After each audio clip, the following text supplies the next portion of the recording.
p.m. Atlantic Standard Time on a Tuesday evening. That means only one thing, that Jukebox Dance-Off is pre-recorded. This is pre-recorded, going uploaded for Monday, August the 12th, I believe. I should be correct on that date, but we have the first match of round 2 of Jukebox Dance-Off. Andrew versus Kaleb Coho, in what is going to be a very interesting match, very similar passions in music. But before we get to our competitors, let's introduce our judges, starting off with the person who just seems to have deemed us with the grace of his presence, that is one Dance-Off champion, Cody Newberry. So thankful for you to free up your busy schedule. I'm sure touring the states of your speeches. Yeah, defending the title. Oh wait, I haven't. No, it's this is gonna be fun. Both people have reached out to me previously matches to talk about strategy on debate, so it's fun to see them battle together. I think this whole tournament's pointless still because they have to come against me, and the only person I think that will come face me is Brooklyn. So you all are just fighting for third place, maybe. But no, Andrew and Kaleb are really good debaters. Kaleb pisses people off to change their entire strategy and who they are and question themselves as a person. Andrew is methodical and throws jabs, and he's kind of a dick at times with his comebacks. So this should be a very interesting battle. I want to see who yells the loudest and who cries first. That'll be awesome. All right. Let's get over to our next judge, the producer of the Man Behind the Streams. For the first time for me, this is on StreamYard. So I was very much so a what's it called? A green something? A green horn? Yeah. Malcolm, thank you for joining us today. And how do you feel about this match? Yeah, I feel really good about this match. This is probably going to be interesting. But because I know Kaleb really loves to talk and loves the sound of his own voice sometimes. And I know Andrew likes music and he can probably know a bit. So it's going to be interesting to see who comes out with good arguments. All right. Well, let's get over to some pre-match interviews, starting off with the King, Kaleb Coho. Kaleb, Andrew actually threw some shade at you during his debut against JD West. Have those stabs sort of stayed with you, or have they sort of just moved on? I'll be honest with you, I forgot who Andrew James Barr was until today. I'm focused on my arguments. I'm focused on the answers I gave and the answers he gave, and I am ready to argue to the best of my ability, despite having Malcolm, who will never vote for me on anything, as a judge. So. Alrighty, some beef between the competitor and the judge. That should be interesting. We'll go over now to Andrew James Barr. Andrew, you had a very impressive debut against JD West, and sort of going from there, calling out Kaleb. How do you feel going up against Kaleb in Dance-Off? Much to most people's surprise, I'm actually excited to go up against Kaleb because I love rattling his cage. But also, he has very similar taste in music to me, so I can't wait to tell him why he's wrong, because I already know why I'm right. And Malcolm, Cody, it's good to see you both. All right, guys. Well, let's get right into it. Words. Definitely, I'm not tired right now. There is a 1-minute opening followed by a 5-minute freeform followed by a 45-second closing. Gentlemen have 4 prep questions to work for. This is a race to 3 points. In the event of a 2-2 tie, there is a tie-breaking speed round question. Winner will go on to the next round. Best of luck, gentlemen. But let's get right into it. Question number 1. I know these guys are moderate rap fans, so I wanted to give them a very open question. What is the best song featuring Dr. Dre? Kaleb Coho, you're going first on this one. You have 1 minute, and time begins when you start talking.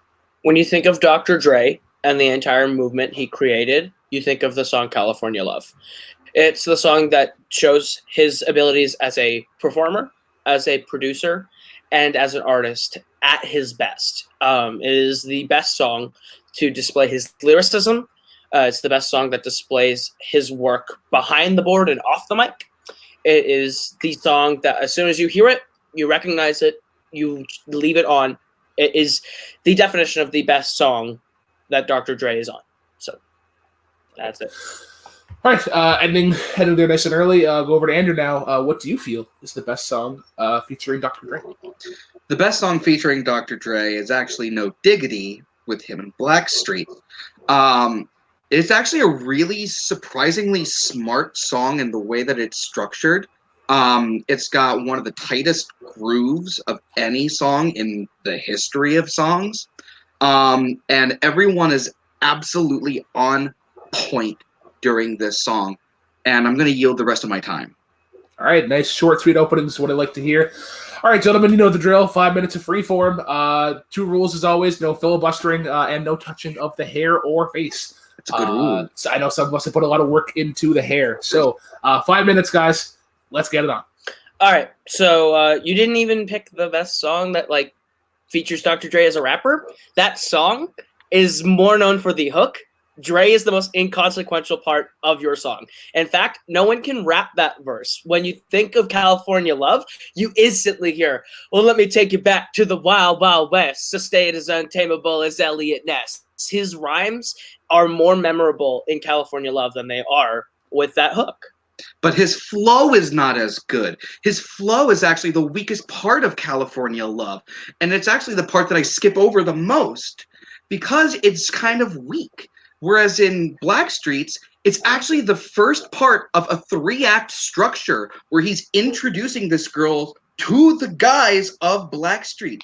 And his flow is actually a lot tighter, and his lyrics are a lot tighter on No Diggity.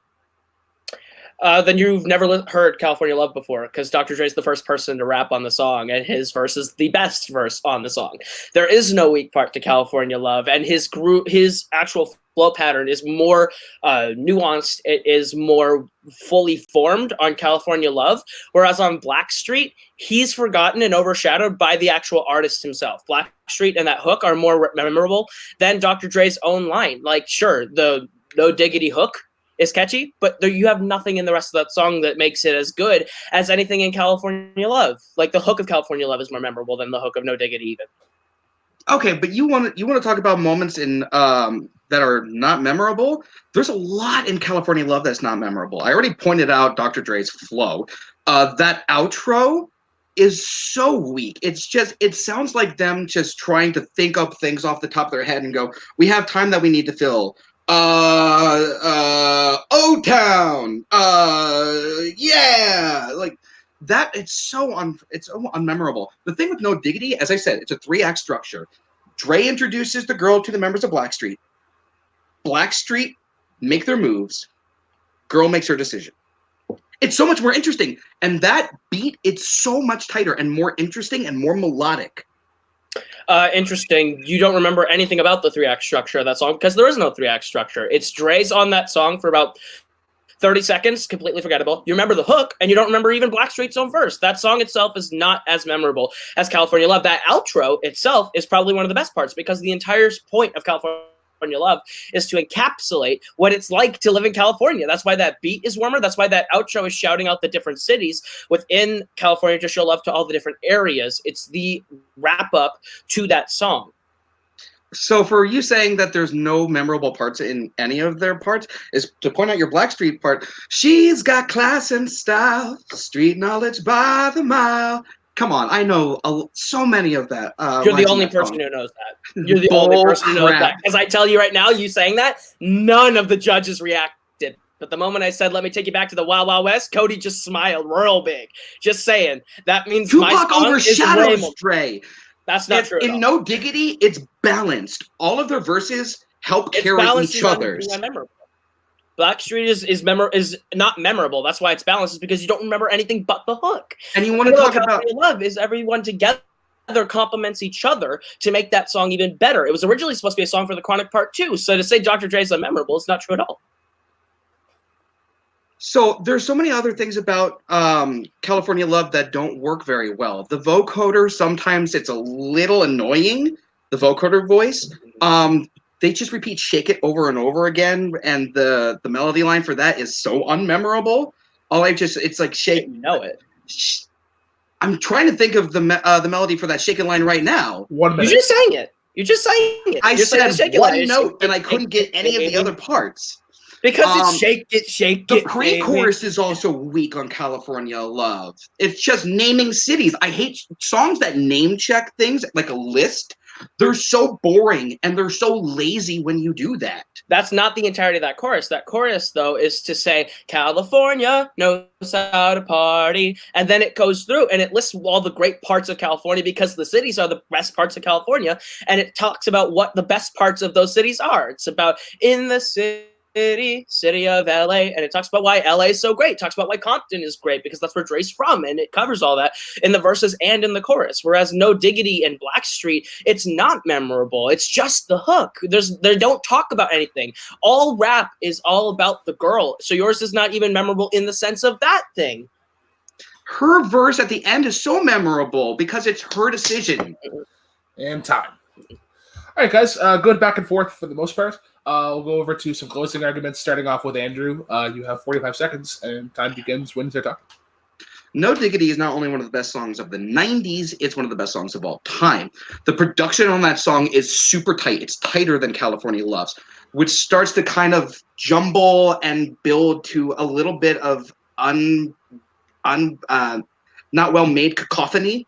The hook is tighter on No Diggity. Dre's verse is tighter. His flow is tighter, and the production and just everyone's performance and the lyrics and the way that song is structured is better than California Love. And I yield my time. All right. Over to Kaleb now to wrap up the question. The only reason anyone remembers Blackstreet is because of the movie Pitch Perfect when Anna Kendrick sings it in the giant pool. That's the only reason why it has even the slightest bit of cultural relevance today. California Love is used in everything because the beat is so sunny. It captures what it's like to be in California. Mr. Talkbox's vocals are so endlessly iconic that you can sing California knows how to party, and you know exactly what it is. You remember Dre's verse in California Love because he has some of the best flow patterns in his entire career. He has some of the best lyricism in his entire career within that verse. Whereas in Blackstreet, you can't remember what Dre raps. He's overshadowed by Blackstreet. He's overshadowed by the hook. The hook of the song is the only thing that's memorable, whereas California Love captures every element of why 90s rap is great, and it's the best song to feature Dr. Dre in every role. Time. All right. Interesting arguments by both. I'm going to go first. I am going to give my point to Andrew. Andrew's arguments seemed much more balanced. Kaleb's was very repetitive. For me personally, I just found the most memorable cultural reference just hammering home that point, and that did not sell me whatsoever. So I'm going to go to Andrew, but though I'm only one of three judges here, so I'm curious to hear the others. We'll go to Cody next. Who do you give your point to and why? This is going to be a shocker that me and Brooklyn disagree. I agree that Kaleb was repetitive. May have been that I'm an uncultured swine and don't know what the hell that Andrew talks about and half the stuff about the musicality of it. But my only viewpoint was that I felt more attacks against more hits or defenses on Dre, which is what the question is about, featuring Dre. And I think Andrew got too caught up on everything else and not talk much about Dre. He had a crucial hit Kaleb had a crucial hit at the beginning of saying that that no one remembers it, and if he would have maybe spoke it or said something or covered it a little bit more, I would have maybe, but then he kept hitting it, and he said that he's layered throughout the entire song, and there was not a real hit on that besides the flow. So I have to give Kaleb my vote. All right, so to the surprise of absolutely nobody, we are split, which means you have to go to Malcolm to break the tie. Who gets your point and why? Yeah, I'm going to shock everyone, and my point's going to go to Kaleb on this one. What? Because for pretty much the same reasons as Cody, I thought there was Kaleb did more attacks on the actual song. I think. Well, Andrew did touch on Dre in there. I think he focused more on the musicality of the song as opposed to Dre's part in it. So, yeah, that's why my point's going to go to Kaleb. All right. First question ending in split decision. Kaleb does get the 1 point lead as we do go into question number 2. I know this is a favorite of the competitors, a favorite of I would probably say all 3 of the judges. I know one person in particular probably wanted to debate this question. But question number 2. What is the best Elton John song? And there's a fuck ton to choose from. We're gonna start off with Andrew. You have 1 minute. Time begins when you start talking. The best Elton John song is one that stands out above all of his other songs in every way, and that's Leave On. Coming from Madman Across the Water, arguably his best album. Everything about this song is just immaculate, from the lyrics to his performance to the instrumentation to the production, everything. The song is about 5 minutes, 30 seconds, and it doesn't overstay its welcome. And I'm going to yield the rest of my time. All right. Over to Kaleb Coho. What do you feel is the best Elton John song? You are absolutely correct in one regard. The best Elton John song is the one that stands head and shoulders above the rest in every way, but you picked the wrong song. It's your song.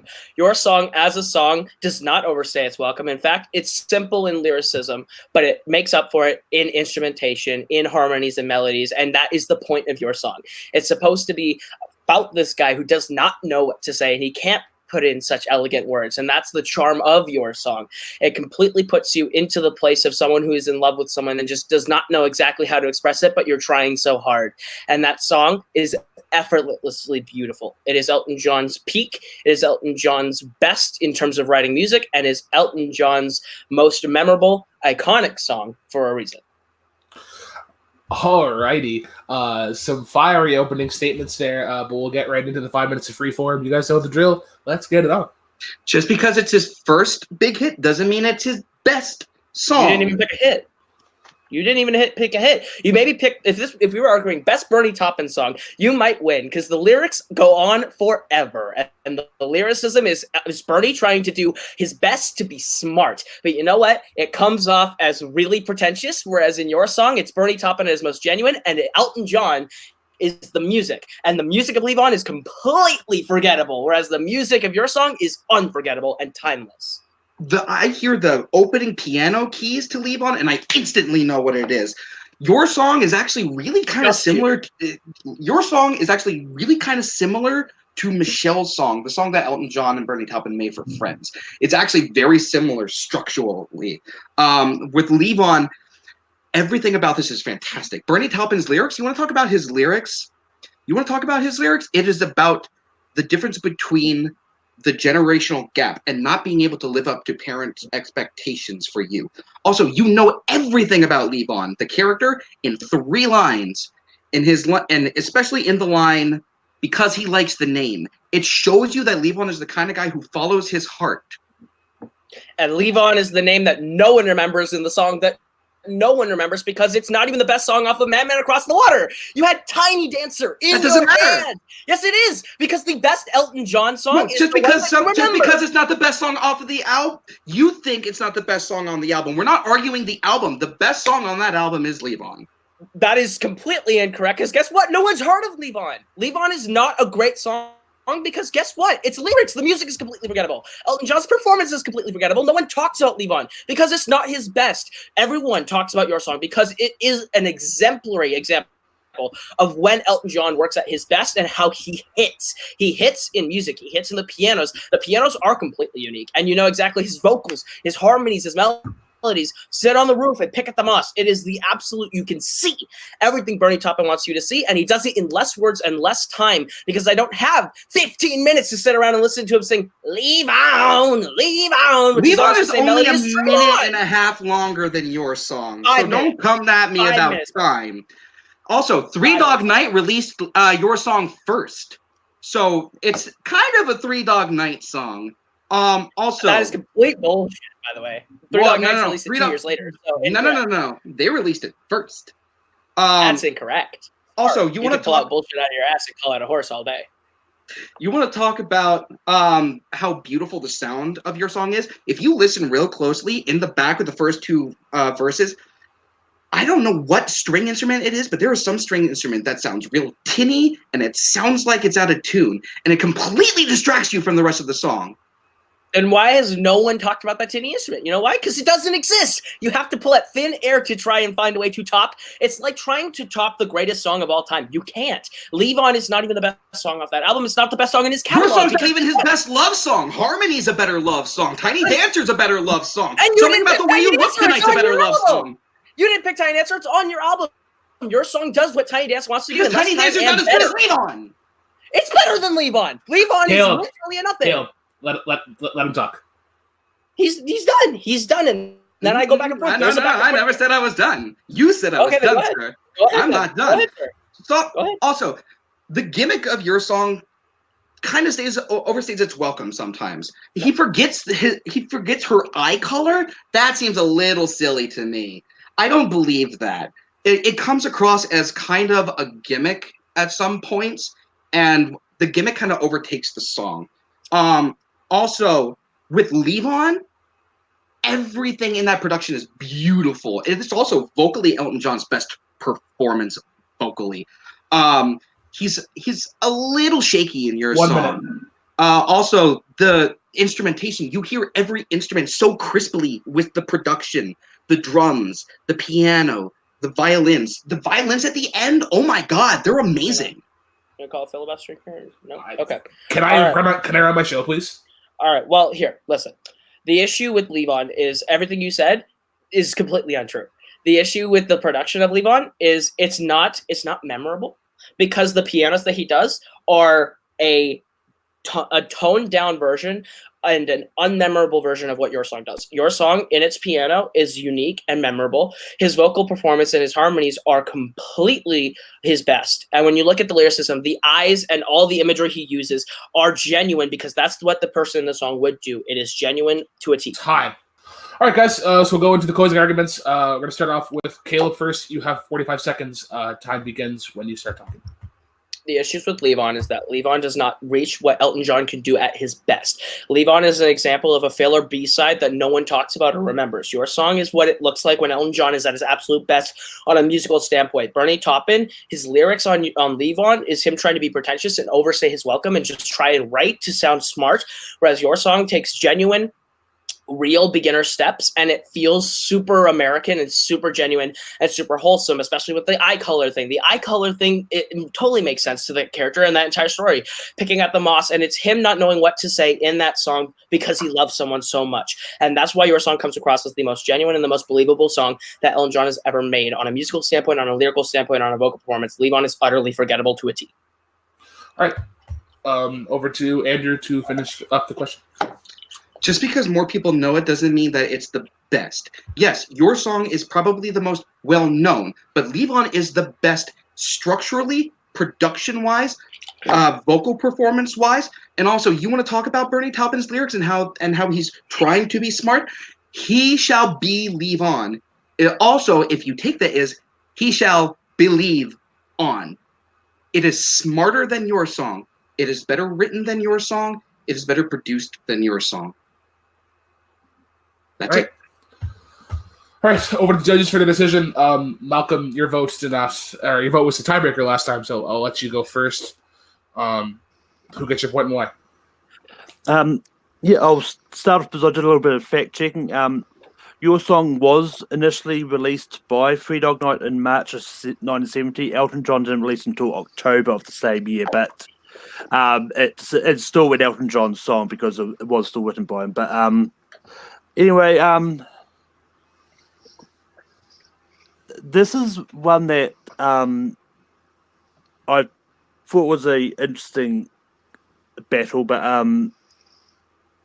my vote is going to go to Kaleb on this because I think he managed to attack the memorability of Leave On and versus the memorability of your song well, and I think there's some other great points in there as well they did bring up, such as your song being memorable. There was a couple points I thought he would have brought up, but he didn't, so I'm not going to sort of bring them up for him. So yeah. All right. I actually agree with Malcolm. Caleb also gets my point. I think just every attack that Andrew sort of threw at him, I think there was a way to sort of throw it back, and he was really effective in that way. Yeah, Cody, who gets your point and why? If you ever want to know why it's hard to beat Caleb Coho and he's pushed me to the wire, it's this exact reason. He changes how you fight, and you literally baited right with him. And you, instead of throwing jabs, you literally had to haymaker over him. You went nitpicky at points. I think you're both incorrect, especially Peak. Peak is your song. That's the most insulting thing I've ever heard about Elton John. But it was this entire fight was a cluster F. If I have to be 100% honest, you guys literally just went at each other instead of like at the question. So I would love to see this fight again at some point, championship match. But I think this is Caleb's to win because he changed exactly how Andrew fights, and that's a strategy, and it worked. All right, so Caleb does take a 2-point lead as we go into question number 3. I know both of these guys are big musical fans, so the question that we gave them was a la carte. What musical should be turned into a movie? Caleb Coho, you're going to go first on this one. 1 minute time begins when we start talking. If there's a musical that is more culturally relevant, more significant, and more timely to be turned into a movie, I don't know what it is other than Hamilton. Hamilton is a show about an immigrant coming to America and making his name and fundamentally changing the country. It is a show that's logline is America, the story of America told then, told by America now. It is a ethnically diverse cast. It is an opera told through hip hop, so it is significantly easier to follow. It takes the language of the music industry today and it focuses it in a big way. Plus, we haven't seen a great Revolutionary War blockbuster in a while. So imagine bringing us back to a Revolutionary War period piece with the cast of Hamilton, with Lynn, with Daveed Diggs, with absolutely every big name that you can to tell the story of America's most overlooked founding father and his accomplishments in a big way. It is the story of America that we need to hear today that takes us back to where we came from and where we need to go in the future. All right. Go over now to Andrew for his opening statement. What do you feel is the best musical that should be turned into a movie? I think that Ragtime needs to be made into a movie right now. Ragtime is from the 90s, but it's still culturally relevant today. It touches on so many topics that are still relevant today. From the trials of Black Americans in this country, to immigration, to the role that women play in society. It is beautiful music, a fantastic script, one of the best librettos ever written from musical theater history, and it's about time that it got the big screen treatment that it so well deserves. I'm going with Ragtime. All right. Short and sweet opening statements yet again.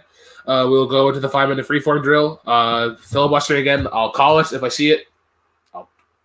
I don't want to hear. I don't want to hear players calling it out though. 5 minutes, guys. If you need 5 minutes. Let's get it on. All right. So the issue with picking Ragtime versus Hamilton is that all the things you talked about, immigration, racial politics, women's role in society, is all covered better in Hamilton.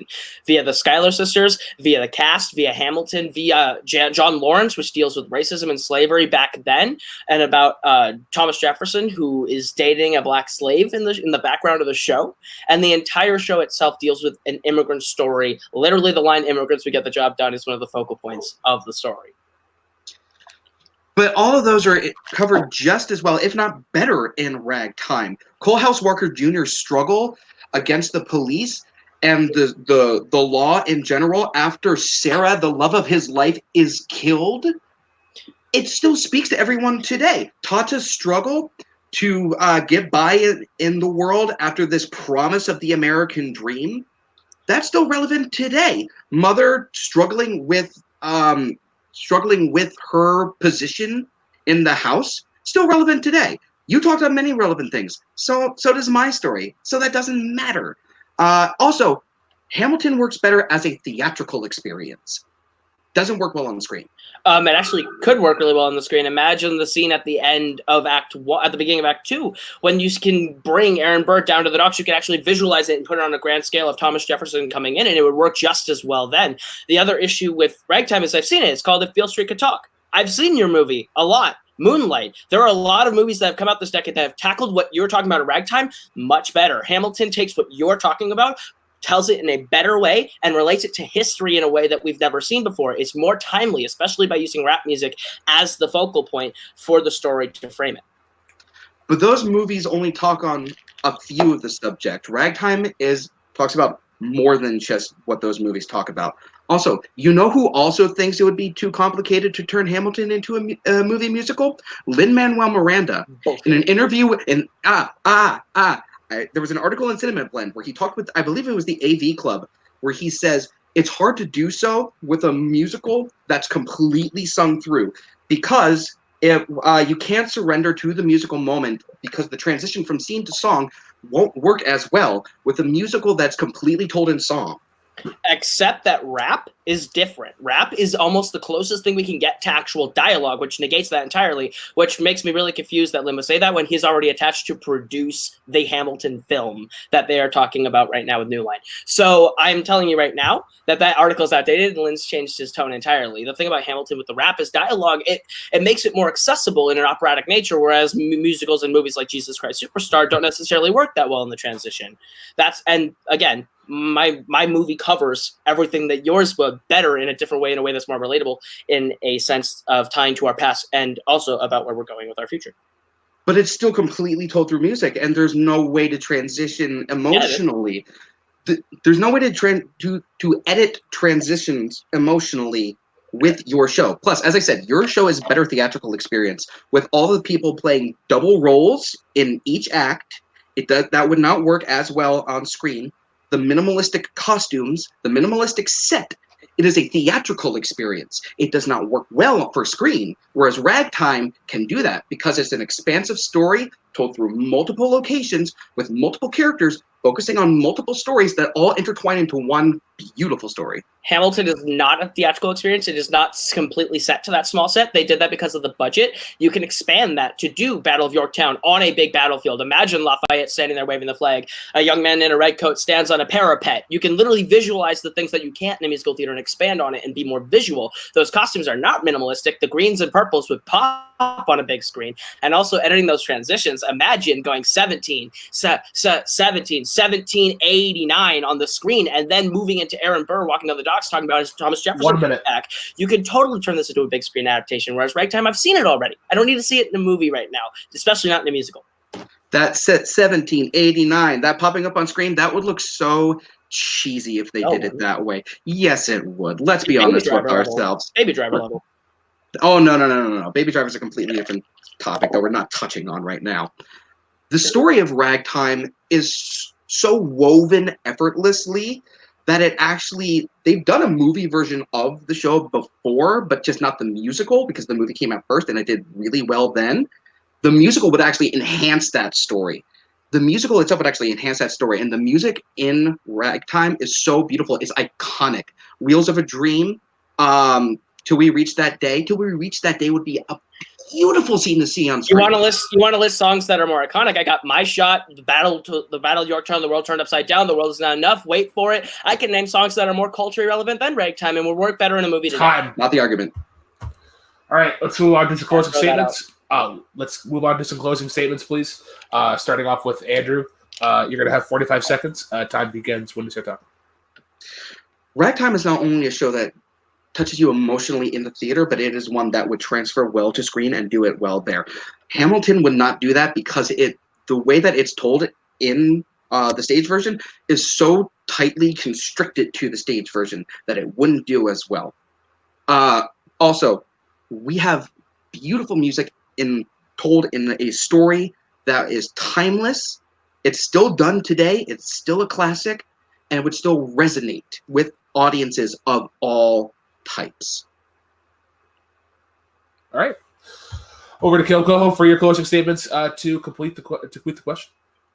Hamilton is the most culturally relevant musical today that if we didn't have this today, we would probably be in more trouble than if we didn't. The thing is, it had to be put the way it did on stage because it's in a stage, but I can tell you right now, it would look visually stunning if we blew it up and put it onto a movie by moving you through the different sets and locations that we have. Rap is the most dialogue type of music, so it totally trumps the operatic. Ragtime is already a movie, and we don't care about it because the music doesn't actually enhance it. The music is forgettable. No one knows the songs of that, whereas people know My Shot. The songs of Hamilton are transcendent of the music, and it focuses on the immigrant's journey and the importance that immigrants have today in America. It also covers racial politics with John Lawrence and women's role in society with the Schuyler sisters and Angelica and Eliza. My musical covers everything yours does better and more resonant through the language of rap. America Then, told by America Now. Time.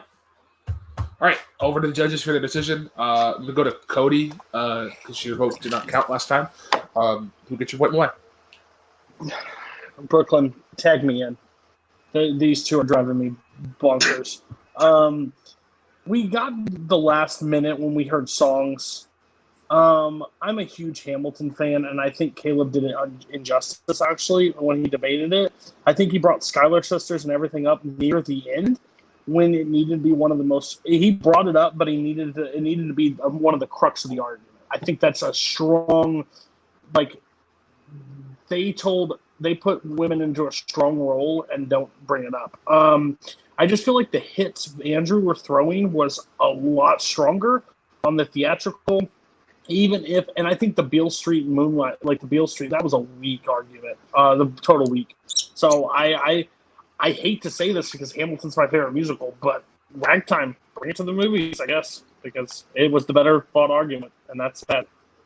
All right, go over to Malcolm next. Who gets your point and why?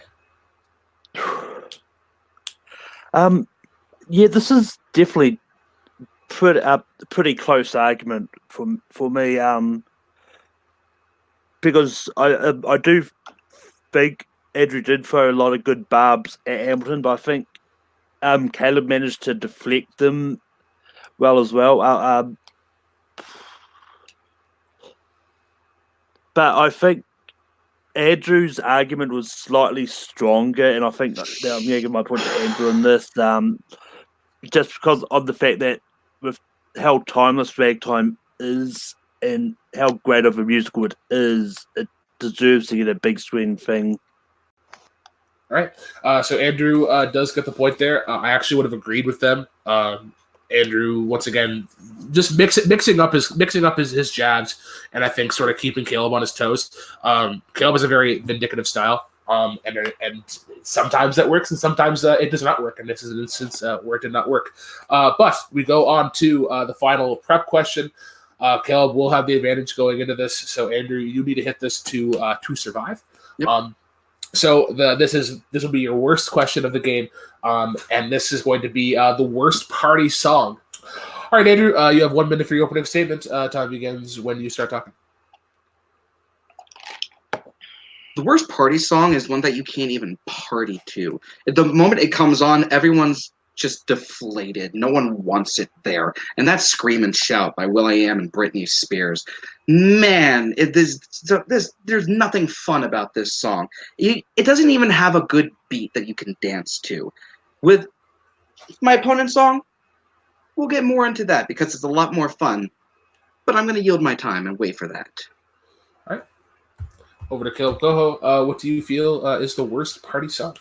I love Andrew's bullshit meter going off the rails because Scream and Shout has a very good beat. But you know it doesn't have a good beat? Whistle While I Work It, which is one of the most cringy dance songs that has ever been made. Let's go back to the year 2013 when a sexual assault predator records a feature on a song that is recorded by a little-known YouTuber that is trying to copy Daft Punk, and they do a song that is toxic masculinity injected in a song.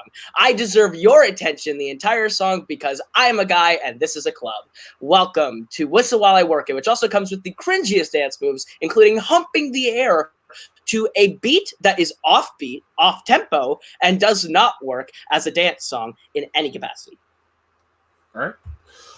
Over to 5 minutes of free form, gentlemen. You know the drill. Let's get it on. First of all, the dancing in the music video is not part of the song, so that It is. that does not matter. It's not part of the song itself. Also, Whistle I Want to Work It, that's actually kind of fun. It's one of those songs that I can imagine. That's one of those songs that I can kind of imagine goofing around with my friends at the party with, just like having a good time to it. And the production on the song. If y'all enjoy listening to Tobuscus sing about wanting to touch a girl at a club, then that's cool. That's It's your not meant prerogative. to be taken seriously.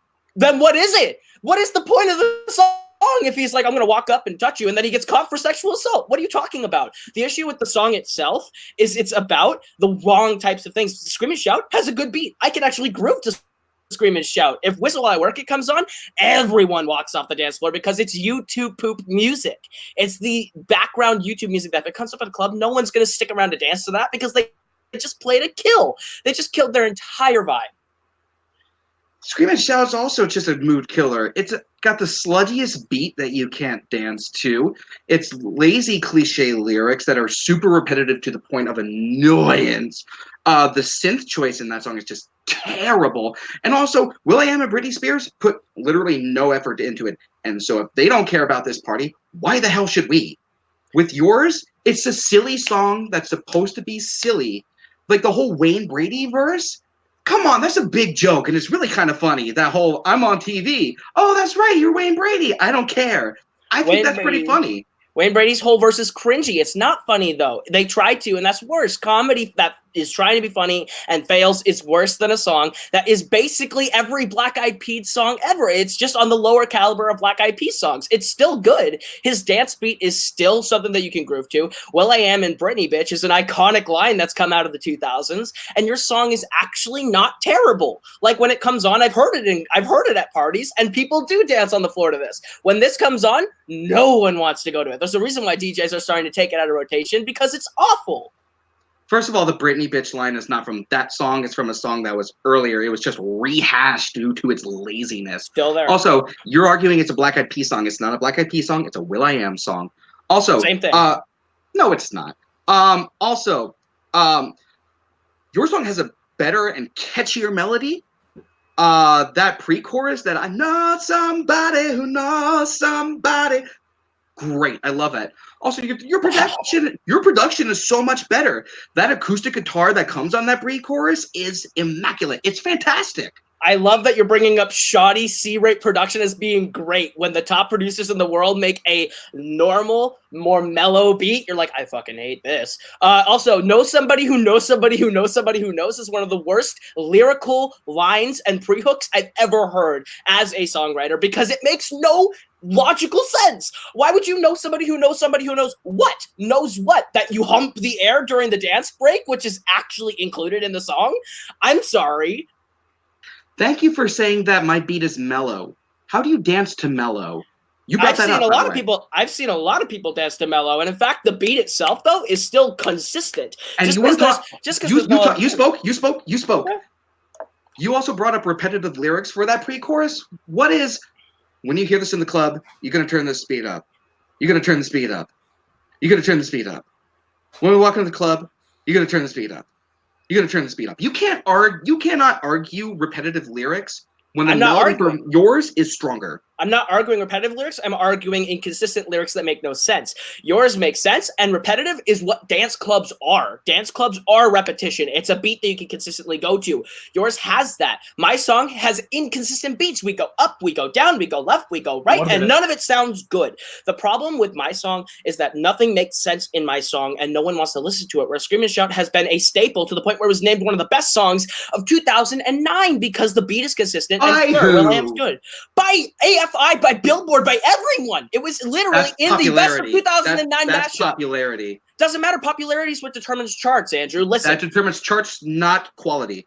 Okay, well, quality and charts usually are synonymous, just saying. The issue with Yours is people still play it in clubs and people are still staying on the floor and dancing to it. No one is turning up for Whistle While I Work It because it is legitimately an inconsistent, bad piece of shit. Whereas your song is still just a C-rate Black Eyed Peas song, but it's still something you can dance to because even the worst Black Eyed Peas is better than the best Charles C.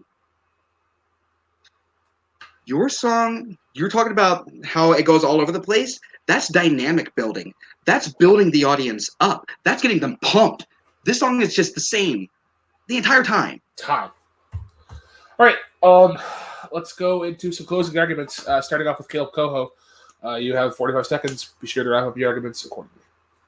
The problem with how you're pitching it is you are purposely taking the sound and emotion out of their voices because you want to make your argument sound good. Will.i.am does show imagine is when you walk in the club, all eyes on us. He has swagger because that's Will.i.am exuding swagger. If you don't like swagger, then you're not going to like the Black Eyed Peas because that's just another Black Eyed Peas song.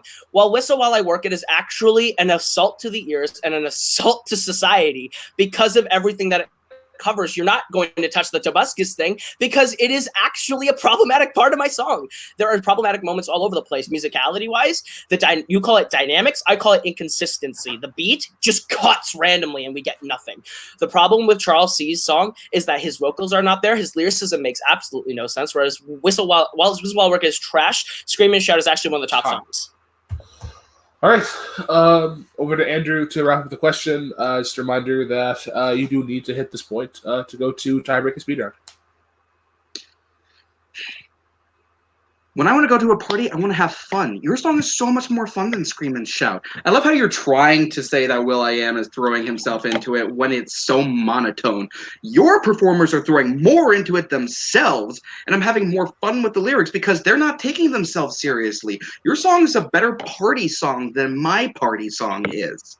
I don't understand why you think that mellow beats that you brought up are more favorable to a party situation.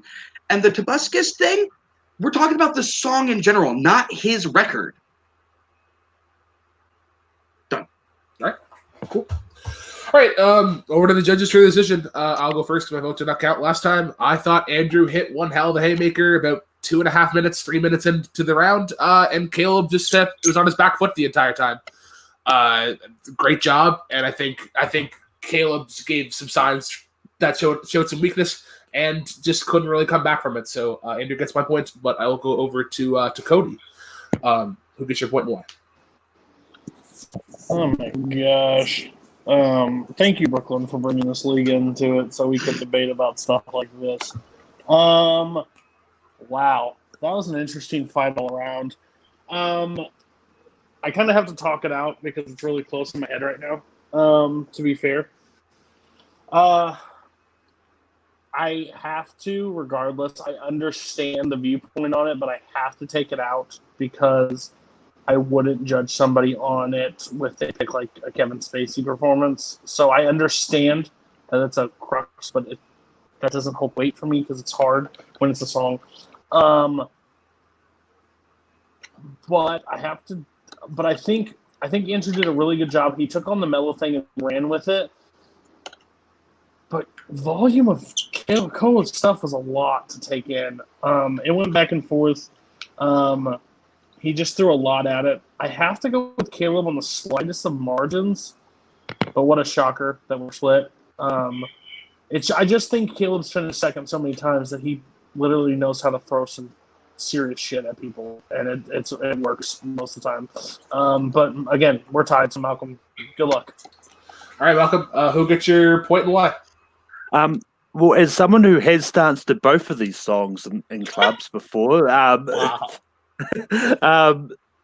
but I'm going to go with my vote's going to go to Andrew on this. I think Andrew managed to defend, to take jabs at Kaleb, just managed to sort of push Kaleb into defensive mode for quite a bit, and I don't think Kaleb really recovered from that. But it was just like Cody said, it was definitely a really close argument.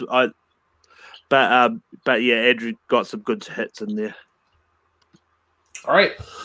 Well, that means that we are tied up going into the speed round question. How it's going to work, gentlemen, is you're going to get 40-second opening followed by a 30-second rebuttal.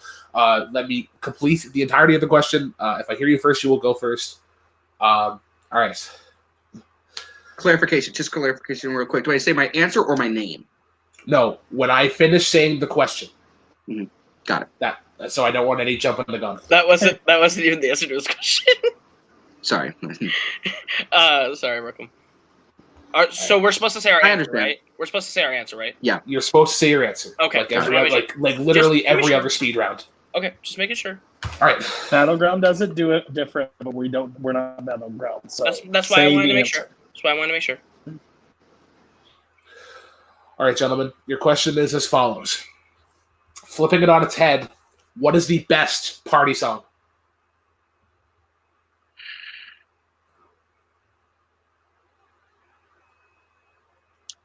Party rock anthem, LMFAO.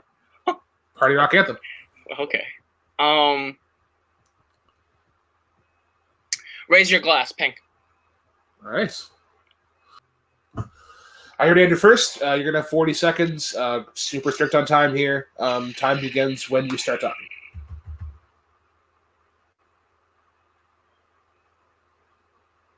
Party rock anthem is the much more fun song. It's a more fun song about partying that is not, once again, not meant to be taken super seriously, but that beat is insane. The energy is amazing. The performances given are great. This is a song that you can not only dance to, you can have a great time with, and also have such a great time with all your friends with. And that is what makes a better party song. Is the energy that it brings to the party. It's the life that it brings. Raise Your Glass does not do it in the same way. I yield. Interesting.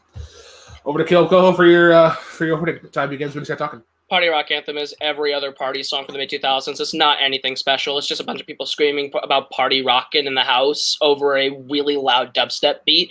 The thing about Raise Your Glass is it's actually a nuanced song that you literally jam out with your friends to about Raise Your Glass because we are wrong in all the right ways. My lyrics are more party danceable because they're literally what you go for.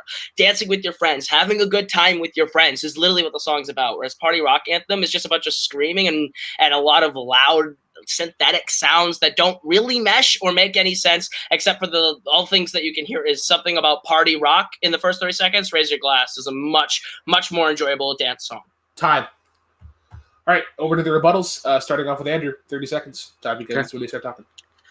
The energy behind Party Rock Anthem is better. Also, Raise Your Glass is more about being a unique individual and not about the party itself. The party is brought once Party Rock Anthem comes on because that beat is not only instantly catchy, and not only is that party rocking in the house tonight, everyone can sing along to that, and it's great.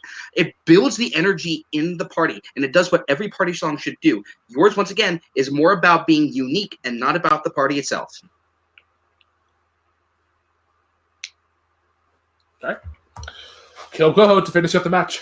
I don't see how that's an attack on mine. That actually makes my song better because it actually has a nuance and actually some deep meaning that you can get outside of dancing. It's still a beat that you could dance to and have a lot of fun with your friends with, outside of this really shallow screaming sound over dubstep beats that don't matter. Honestly, the beat is not that great. It's about if you're on Molly, sure, maybe, because then you are on just this sort of run around, I don't care about what I'm listening to. Whereas Raise Your Glass is actually a really catchy song that like gets you really in the mood. It's the song that makes you want to party with your friends while also giving you a good message. Time. All right, over to the judges now for their decision. Malcolm, we'll go to you first because you were the tiebreaker last time. Who gets your point and why? I'm gonna go with I think I'm gonna give my point to Andrew on this. Like I heard a lot more about Party Rock Anthem from Andrew than I did from Kaleb from Raise the Glass, and I think Andrew did get some good points in about how Raise the Glass was one of those songs which is not, it's interesting, but it's not really one you really dance to a lot. Party Rock Anthem, as soon as that plays, everyone's on the floor dancing straight away. So that's why Andrew sort of gets my point.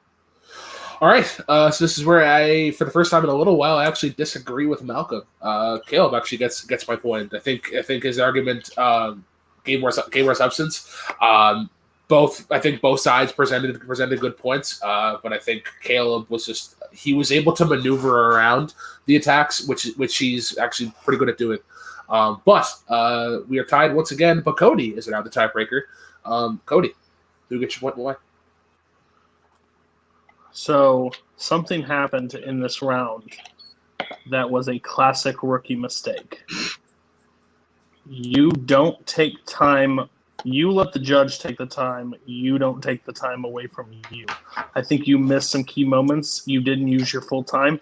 And I think you gave him one of the biggest openings of the round that says it's literally about being unique and and he turned that into a strength of his song. So Kaleb gets my point. This is a hell of a debate there. All right. Well, that means your winner, guys, advancing on to the next round is Kaleb Coho. Came down to the last question. Oh my fucking god. Let's go to some post-match interviews. Starting off with Kaleb. You took a early 2-0 lead, and then you let him come back, and then an excellent back and forth on that tiebreaker speed round. How do you feel about your performance? This is probably the hardest debate I've ever had to face. Cody is the best, but I always expect to lose to Cody. Whenever I come into a match like this, I did a lot of homework for Andrew. I did not underestimate him, but I guess I didn't prep enough because my God, did you give me a fight, dude? Honestly, you have nothing to hang your head about. I thought I was going to lose this after I lost the Hamilton point. So I was I have never prepped as hard as I have for a debate for this, and it shows. He almost beat me. We went to the tiebreaker when I prepped for a knockout, and I got taken to the tiebreaker. So, dude is crazy. All right, so let's talk about your next match then. You're playing the winner of Malcolm Gaudier and Jeff Varyu. Is there anyone particular that you would like to take on? I'd love to kick the shit out of Malcolm again. That'd be fun. But Varyu would be fun, honestly. I'm not as scared about either of them as I was about Andrew. I'm more scared for who I would have to face next. Not overlooking them. They're both good debaters. It's just I feel like I can rattle both of them more than they can rattle me. And my debate style would work better with either of them. I think it'd be fun to face either, honestly. All right. Well, congratulations to you, sir. Well-fought match, and best of luck to you in round 3. Hopefully I'll see you, but I have a couple of obstacles to go over. I want to play you really badly. As my great-grandfather used to say, wish in one hand, shit in the other. See which one throws up first. We'll go over Stop to... shitting in your hand, Grandpa. All right, over to Andrew.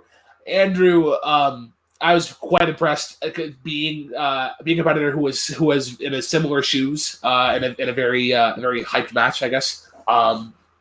You were able to tie it up. You got the speed round question. How do you feel about your performance? I feel like I did a good job. I feel like I could have done a little bit better. I could have prepped a little bit better or fought a little bit better for the first question, but I talked a lot of crap to Kaleb, but it's only because I wanted him at his best because he is such a good competitor, and he proved it today. Kaleb's one of the best competitors in this league.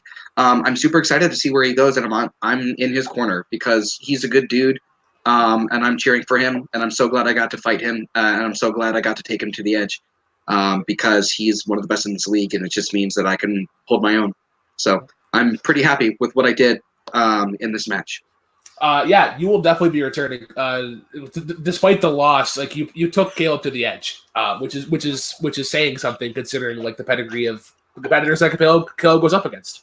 But I think an interesting match for you would actually be the loser of the match next week, myself versus Kaleb Boatman. I think interesting debate styles, and I think would be a good, respectable match. But how do you feel about facing either myself or Kaleb Boatman? It just means that I get to fight another day. So I'm happy. I'd be glad to take on either you or Boatman. Both of you are especially good at what you do. So I would be very excited to play whoever I would have to go up against. All right. Well, maybe somewhere down the road, if we just keep following the yellow brick road, we will eventually get there. But I'll go over to the judges for their final thoughts. Malcolm, how do you think about this match? And you could potentially be facing Kaleb Coho if you do get past Jeff Varyu. How do you feel? This match was great. It's tough to call. I will be seeing Kaleb next. I plan on kicking the shit out of Jeff Varyu, and I will kick the shit out of Kaleb. I plan on prepping the hardest I've ever prepped. And both my upcoming matches, All right, Cody. You, I think just from the visual expression on that on the final question there, you were quite impressed with the match. But how do you feel? Listen, kids. You're gonna have to do a lot better if you're gonna get to my level. No, Brooklyn. I'm surprised for one is having to play this soon in the tournament. I figured he was later. Boatman, that's going to be an interesting fight. I hope I'm on call because that's fantastic. Kaleb did well today. Kaleb showed where he's good and where he's weak. He needs to tighten his game up if he wants to win. Andrew is a beast and shouldn't have had to fight this match because Andrew should have been a little bit different in the bracket, but he was a newcomer, so you have to play where you come. But next season or next run, good luck to anybody that has to play Andrew. Andrew is a beast. I've helped him to prep. He has to stop going with like picks that he loves and picks that he can win. And let me just say something real quick. I know he's playing, and I know he said some things. Jeff Varhue, you took me to the last question on a fluke, on a trick question set up by the program. In a straight debate, you don't have the shot of beating me. Good luck in beating Malcolm. Best of luck beating Kaleb. But if you have to face Brooklyn, you will be knocked out. I want Brooklyn. I want him tomorrow. Let's get this fake tournament out of the way. Make the best come back to play me in 5 rounds of music. And that's it. Good job, everybody. But this tournament is bogus. Bring on Brooklyn. He deserves a second KO. How fitting of you to grace me with the ability to get knocked out yet again. But that is going to wrap things up today. Great job by competitors and the judges. For Malcolm, Andrew, Kaleb, Cody, be sure to like, comment, subscribe on Take Two Productions. Do a bunch of the stuff here. Reactor Summits, reactions, rank 'em, among other things. Late Night Take 3 if it ever comes back. And yeah, just the community in general, multiplex, Jukebox Trivia itself, and Full Metal Trivia, just a great community nonetheless.